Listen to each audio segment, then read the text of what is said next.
Well, good morning, y'all. So I didn't wear my hat. I want to get some vitamin D in my head. I needed vitamin D in my head. I put the vitamin D in my head.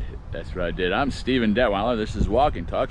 I'm actually at the last quarter mile of my walk. I got here at the park a little early, and I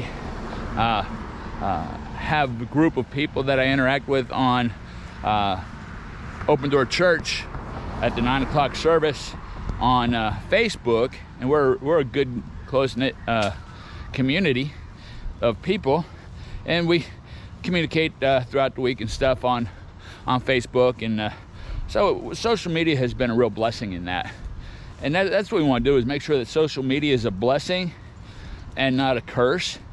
If it's taking up more of your time, instead of putting your focus on your family or on whatever else it is that's on your heart, because I know I've gotten so caught up in the hours of just being on social media that what else did I get done? What else could I have gotten done? Was the Lord speaking to me at the time?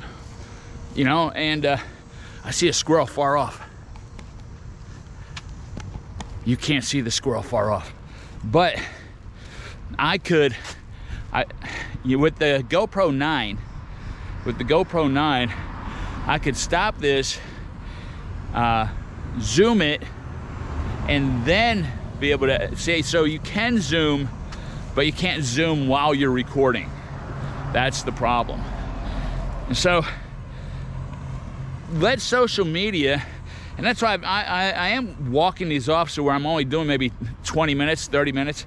I know the last Walk and Talk, I think the one before that was like 40 minutes, because it was a sit and walk and talk, a sit and talk and walk. And the walk and sit and talk and walking and such. But you did get to see a squirrel. There's a squirrel.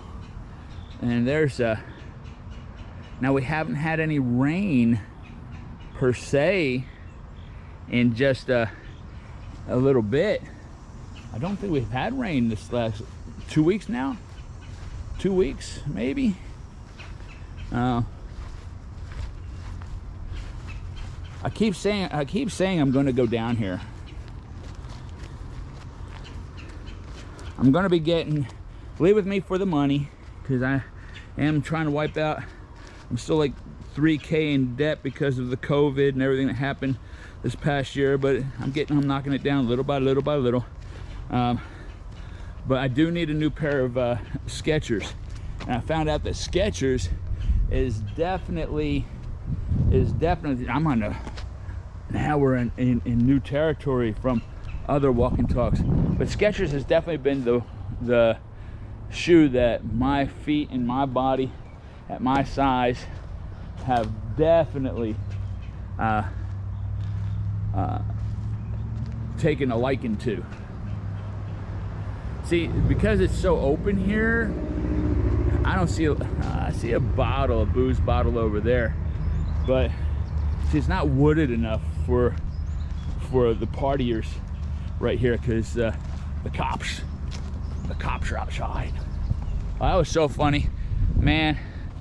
Me and Paul, now don't, when I tell you these stories, I'm not telling you to go and do this. This is a teen story, not born again, not redeemed. See, I've been wanting to come down here, but we were doing there was a bunch of them. My brother was hanging out with Steve Graff. I was hanging out with Paul. I forget who else was in on, but we were all kind of tripping a little bit on a little bit of LSD. And man, the cops showed up in our neighborhood, and Abington cops were pretty cool. My best friend Paul, his dad was an Abington cop. He was pretty cool. Look at this. I've never even come down here to look at this. It's a good creek. So it's got some water flow. It's been 2 weeks since we've had rain, so maybe this stays flowing. maybe this does stay flowing. But anyway, so we're tripping.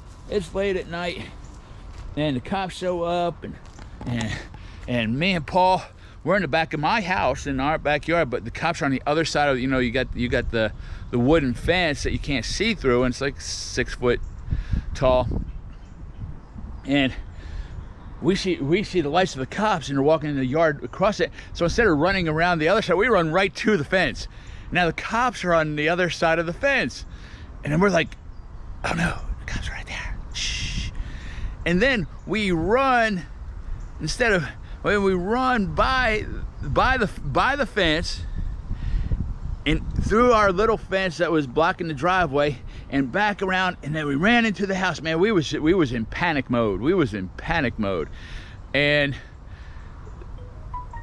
take a look at that. See, I don't like if you see down there, there's like a tarp or something down there. I don't like that. But so we run around, we run into the house, we run up the stairs, we jump into the bed, we shut the lights off in my room, man. He jumps on the floor, I jump my bed, and I don't know how long it took. All of a sudden my dad comes opening up the door, and all you see, because it's dark in the hallway, all you see is the light of his cigarette, just the tip of his cigarette. Now remember, we're tripping. Our brains aren't right. We're seeing things, and all we see is this floating, burning amber in the darkness. And he's like, the cops are outside. The cops are outside. And I go, I don't know anything about it. We've been asleep for a long time. You just woke us up. And they questioned my brother and Steve Graff, because they were sitting out in Steve Graff's car.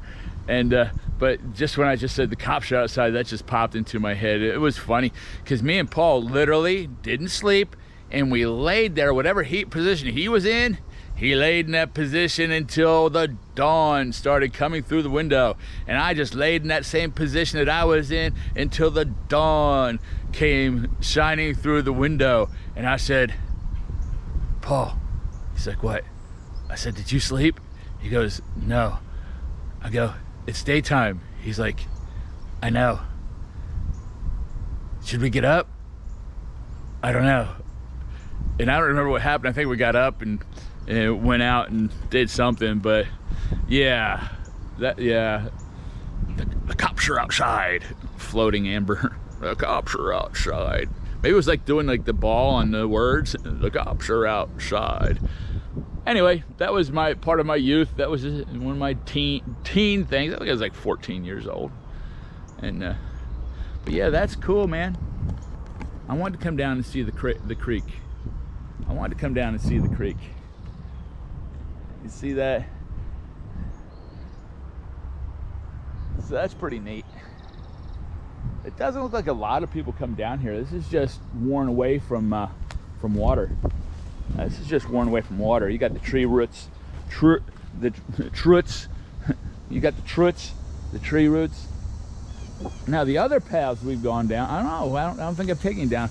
I've been down one other path, which leads out to the same spot, but a different perspective, and it's like a cut through for the teens, for the kids. I really hate saying teens and kids because I will not accept that I've gotten older. It's not right. I will not be older. They're my contemporaries. They're just dumber. They're just, I'm telling you, it's not the most brilliant. The thing is, this latest generation that are in their mid-teens, and I can't say all of them, but a lot of them, and into their early 20s, they don't want to learn from generations before them. And that's the problem we're in. And that's our fault as the generations before them, not being active in passing down our knowledge and the lessons learned. And I think that's really big. If you have a chance to speak into somebody's life and show them how to do things rightly with conviction and honor, do it. Do it. They are watching, and unfortunately there's a lot of, now I'm 60, but I'm thinking there's a lot of, and I deal with a lot of 40-year-olds, 35-year-olds and stuff, and You know what? Teenagers, there's a young guy, he's about 25 years old. He's trying, he's learning, and I'm trying to be a better example for him because he is watching. Just remember, you are being watched. And younger generations, it's in our DNA. It's in our DNA to look and watch those that have been there before. Now, they might go ahead and do a lot of the same mistakes, but as they watch your life, they'll start to make those adjustments in their life in what they've seen by watching your life. And it's very important to understand that that's the only way a generation can continue, how a nation can continue. And we see that in our Jewish brethren. You know, they get bar mitzvahed at 13 years old, 12, 13 years old, bat mitzvahed and bar mitzvahed, and they're raised to be adults. They are raised in the DNA of Israel. They are raised to be adults and being good members of their community, generation after generation after generation. And we have come to a place where we've been raising kids to be children.